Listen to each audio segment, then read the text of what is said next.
अब तो इसाक डार भी बोल चुके हैं। इसाक डार पर तो भरोसा होगा आपको, मोदी पर भले ही ना हो।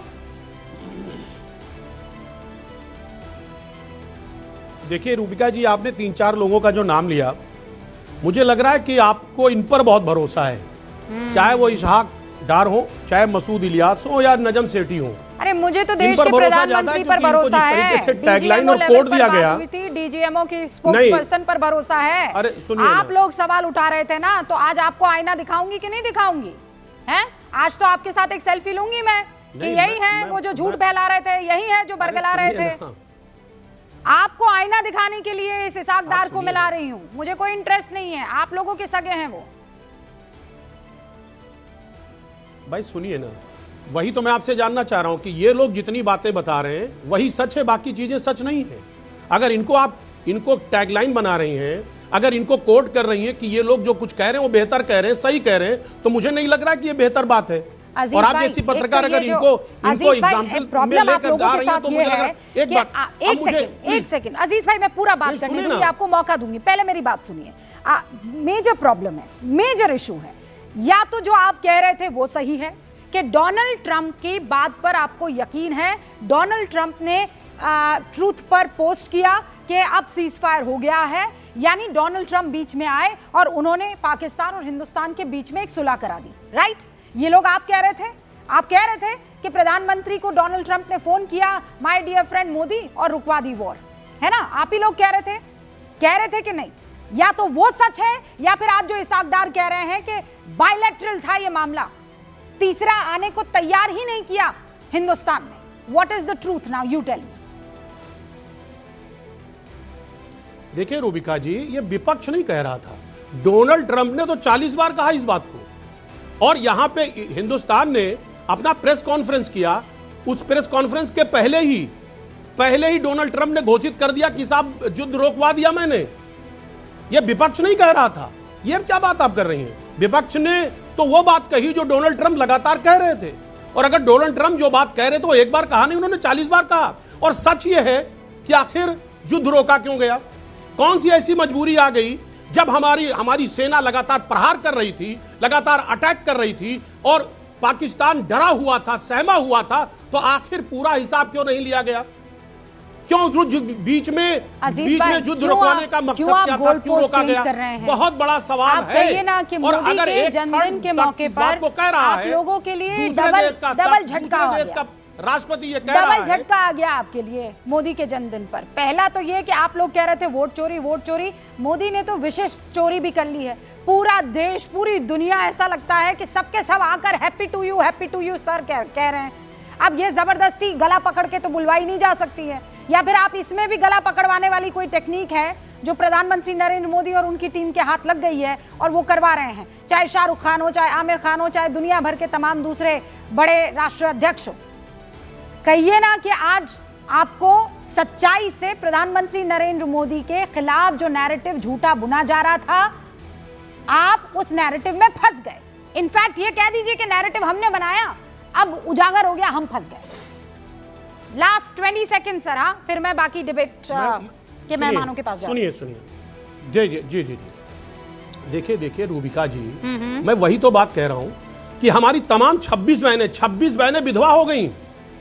और उसके बाद यही माननीय नरेंद्र मोदी जी हैं, दुबई में मैच कराते हैं, सब इंडिया और पाकिस्तान की मैच करवाते हैं। सच ये है, आप इसको ये सच का आईना क्यों नहीं दिखाना चाहती है? नहीं, क्यों नहीं आपको भी दिखाना चाहिए। आप भी देशभक्त हैं, राष्ट्रभक्त हैं, आपको चाहिए कम से कम आईना दिखाते। आईना दिखाती हैं, वो आईना दिखाने के बजाय ना खूब इनको लताड़िए इस मसले पर। मैं आपके साथ हूं, एकदम पिन ड्रॉप साइलेंस रखूंगी, कुछ नहीं बोलूंगी। ये बीसीसीआई का जो फैसला है उस पर आपको जितने धागे इनके खोलने खोल दीजिए भैया, नहीं रोकूंगी मैं, कतई नहीं रोकूंगी। लेकिन आज मेरे सवाल का उत्तर दे दीजिए, फिर आप कर दीजिएगा जो आपको काम करना है। शिवम जी यहाँ बैठे हुए हैं, भारतीय जनता पार्टी के राष्ट्रीय प्रवक्ता। मुझे ये बताइए, आपने कहा ट्रंप के कहने पर वॉर रुकवा दी गई, ट्रंप के कहने पर ऑपरेशन सिंदूर रुक गया। आज इसाक डार ये कह रहे हैं, उप प्रधानमंत्री, विदेश मंत्री, के भैया हिंदुस्तान माना ही नहीं। हमने कहा अमेरिका से बात कर लेते हैं, अमेरिका को बीच में ले आते हैं, हिंदुस्तान माना ही नहीं, द्विपक्षीय कहता रहा।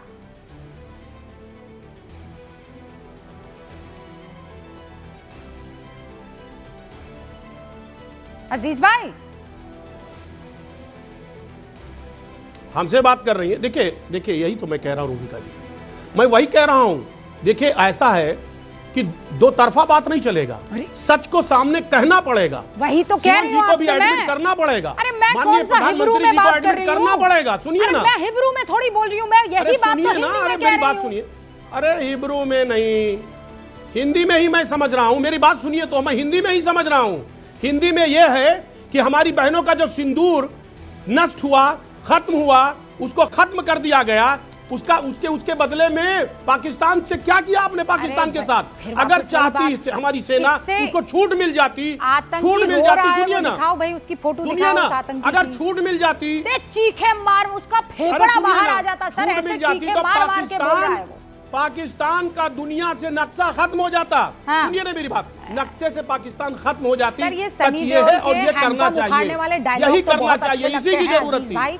लेकिन हम पड़ोसी मुल्क को इस तरीके से क्या वो इजराइल जो है हमास का तो कुछ कर नहीं पाया अभी तक। वो छोटा सा फिलिस्तीन है, उसको लेकर तो अभी तक माहौल जो है वो संभाल नहीं पाया है। हमको नहीं पता कि वॉर क्या करता है। वो रशिया जैसा बड़ा मुल्क यूक्रेन को आज तक संभाल नहीं पाया है। हमें नहीं पता है वॉर क्या करवाता है और करता है। शिवम त्यागी जी जवाब दीजिए जल्दी, और फिर मैं डिबेट ओपन कर रही हूँ। थैंक यू रूबिका जी। सबसे पहले तो आज आदरणीय प्रधानमंत्री जी का जन्मदिन है। 75वें जन्म दिवस पर आदरणीय प्रधानमंत्री एक सेकंड रुकिए, ये मौका अजीज भाई को भी मैं देना चाहूंगी। हाँ अजीज भाई, पहले उनसे ले। हैप्पी टू यू कहना है। देखिए, मैं पहले ही कहना चाह रहा था, लेकिन चूंकि बात आ गई। हमारे देश के जो यशस्वी प्रधानमंत्री हैं, और नहीं बिल्कुल वो यशस्वी प्रधानमंत्री हैं, उनको जन्मदिन की बहुत बहुत बधाई, बहुत बहुत मुबारकबाद। और ऐसे मौके पे वाकई में मैं कोई कटाक्ष नहीं करना चाहता, मैं उनको दिल से मुबारकबाद देना चाहता हूँ। माशाल्लाह। चलिए शिवम जी। देखिए, आदरणीय प्रधानमंत्री जी को जन्मदिन की हार्दिक शुभकामनाएं। महात्मा गांधी के 70वें जन्म दिवस पर अल्बर्ट आइंस्टाइन ने अपनी चिट्ठी में उनको लिखा था कि इस देश के लोगों को और दुनिया के लोगों को यह विश्वास करना भारी हो जाएगा कि हाड़ मास का एक व्यक्ति महात्मा गांधी जैसा इस धरती पर चला था। आज 21वीं सदी में इस देश और दुनिया में जहां यह कहा जाता था, जहां यह माना जाता था कि नेता काम नहीं करते, उस पर आने वाले समय में और आज इस देश के लोगों और दुनिया को लोगों को यह विश्वास करना भारी हो जाएगा कि एक इतने कर्मठ, साहसी और देश को मजबूत करने वाले प्रधानमंत्री, आदरणीय प्रधानमंत्री जी इस देश में हैं। और एक जमाने में जो देश और देश की पॉलिटिकल विल जब पड़ोसी मारकर चला जाता था, चुप बैठने वाली थी। यही कारण है कि आज जब 100 लोगों को घर में घुसकर मौत के घाट उतार दिया, तब भी देश तो छोड़ दीजिए, देश की जनता तो चाहती थी, विपक्षी भी चाहते थे कि जरा 2 दिन और चल जाता तो बहुत अच्छा हो जाता, क्योंकि भारत वॉन्ट्स मोर।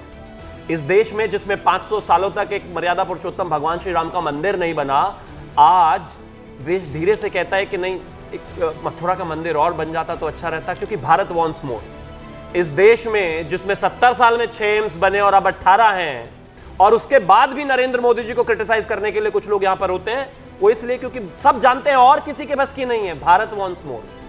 जिस देश में 70 साल में तो 67 एयरपोर्ट बने और अब 85 पिछले 11 साल में, और बावजूद उसके लोगों को कमी रहती है, क्योंकि भारत वॉन्ट्स मोर। जो पी चिदम्बरम मॉक करते थे इस देश के डिजिटाइजेशन को, वो खुद आजकल मैंने सुना है कि अपनी टैक्सी पेटीएम से बुक कर रहे हैं, और वो फिर भी उसके बाद कहते हैं कि थोड़ा बेहतर होना चाहिए, क्योंकि इस देश की जनता को मोदी जी से ही उम्मीद है।